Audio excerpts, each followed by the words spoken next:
Chapter 39. And thus the journey ended, but the travellers lived on.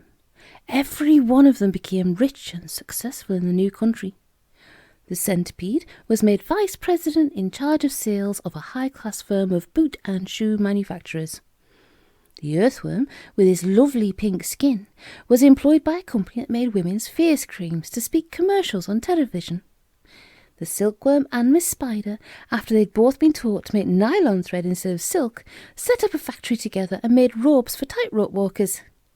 The glowworm became the light inside the torch on the Statue of Liberty, and thus saved a grateful city from having to pay a huge electricity bill every year.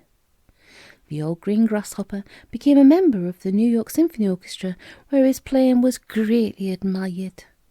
The ladybird, whom had been haunted all her life by the fear that her house was on fire and all her children had gone, married the head of the fire department and lived happily ever after.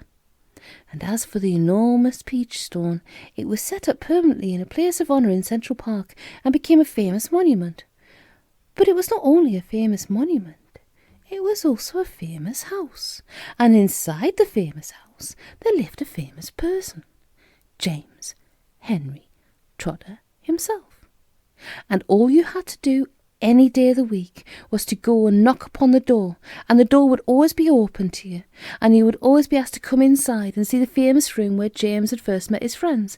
And sometimes, if you were very lucky, you would find the old green grasshopper in there as well, resting peacefully in a chair before the fire, or perhaps it would be the ladybird who had dropped in for a cup of tea and a gossip, or the centipede to show off a new batch of particularly elegant boots that he had just acquired. Every day of the week, hundreds and hundreds of children from far and near came pouring into the city to see the marvellous peach stone in the park. And James Henry Trotter, who once, if you remember, had been the saddest and loneliest little boy you could find, now had all the friends and playmates in the world. And because so many of them were always begging him to tell again the story of his adventures on the peach, he thought it'd be nice if one day he sat down and wrote it as a book. So he did. And that, my dears, is what you've just finished listening to.